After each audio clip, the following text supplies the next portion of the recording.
And a lot of those women are in coaching or they're best-selling authors now, speakers. So they found the way through resources and through mentorship. Like I did, I sought mentorship because I was holding on to beliefs that were holding me back way too long. And I'm so happy and grateful that we connected on open mind, because Joe Dispenza is amazing. And based on that book and what he writes, I was able to break through those self limiting beliefs. In other words, stop lying to yourself, because we are, especially, women who are in domestic violence or have transitioned out of domestic violence and they're looking to find their purpose. We've been conditioned to believe that we are not worthy and we don't have a voice. So true. And I was able, so during that mentorship, I went live, and I used to be the biggest chicken of Facebook Lives. And this is before I started my podcast. So I went live in March of 2018, took the phone in my one bedroom apartment, my phone's shaking, I'm shaking because I'm sweating and I'm starting to cry, but I shared my story because a lot of people didn't know my story. And Wow. when I opened up my whole soul and my story to the world, 7 million views later. Wow. And that means 7 million people were impacted. All because my mentor said, "You have not shared your story yet. You haven't opened up and you haven't shared your story." People want to know. People want to get to know, like, and trust you.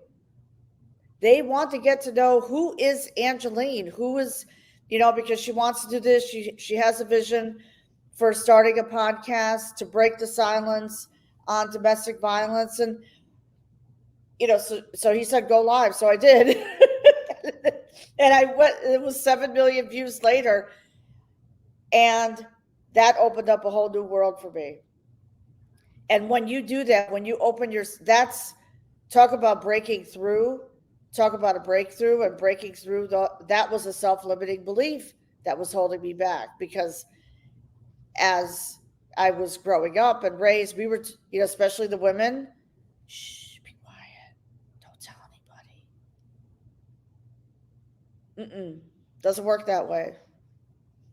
We have a voice. And I was in a domestic violence marriage for the last 10 years of my marriage. It fell apart. And one of the things that I had to do was take ownership and recognize that my marriage was toxic and abusive.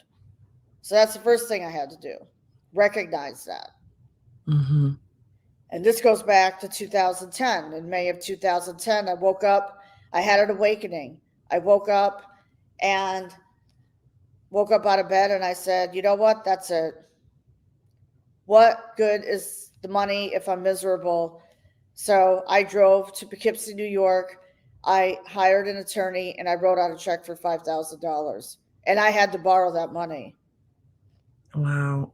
The thing about your story that has always just really touched me so much is that now I will preface this by saying Angeline has shared her story a few times on this podcast.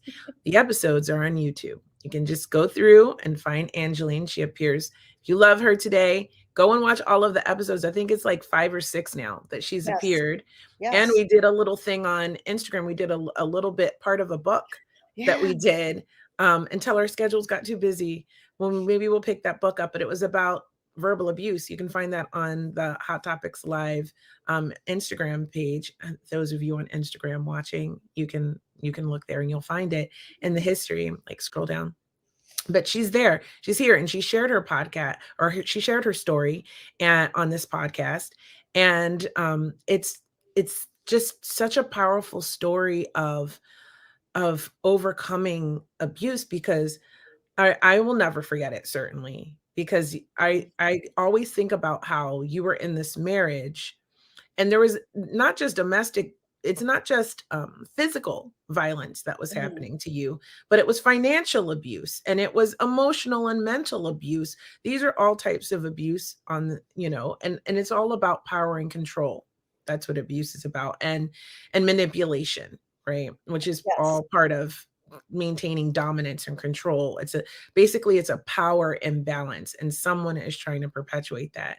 And when you started to wake up to that, your partner, after 10 years of marriage with no violence, like no physical violence in it, he just breaks your nose, Oh yeah. you know, and that to me is just appalling, right? Because it's like, I think we want to feel safe, right? This is like a big need for everyone to feel Exactly. safe in our romantic partnerships or in our family relationships. And you're almost like lulled into a false sense of safety for all of these years, thinking you know a person, you sleep with them, you lay down with them every night, Mhm. and then one day they're just a monster. They're just this violent animal out of nowhere. And there's so many levels to that, shattering your trust and shattering that safety. And Mhm. then it continues.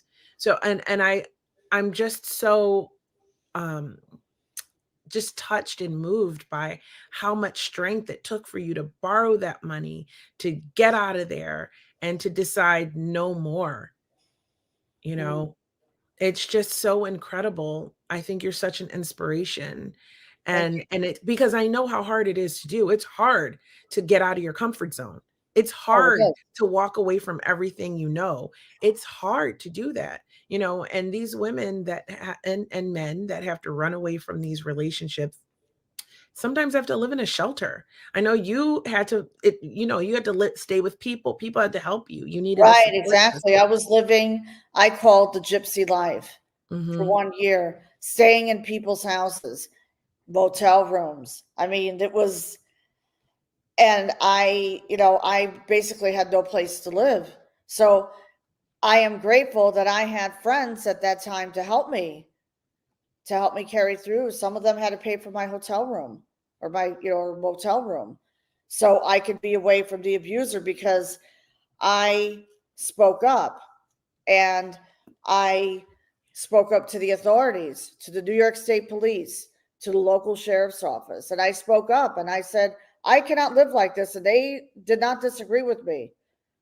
I had the support because number one, I did not rescind my protective order. And that's one of the things that some women who I know fall into that trap. The abuser becomes lovey dovey after an incident. Oh, come back. Everything's going to be okay. Everything's going to be fine. And I remember the authorities told me, the sheriff, and we had a meeting. I was coming back from Long Island. So he said, before you go back home, because they had served a protective order on him, it was a limited protective order. He, the sheriff said, I want you to meet me here at this time. I said, okay. So I drove back and he said, if you rescind the protective order, we're not going to help you. Oh yeah, he was straight. He like told me straight out. And I'm like, and we met at like a local coffee shop. He called it. Because I was nervous going home and everything. And lo and behold, when I went home that afternoon, he started to become lovey dovey again. Oh yeah, after being tormenting me, and that's one of the reasons. That's when I drove to the courthouse.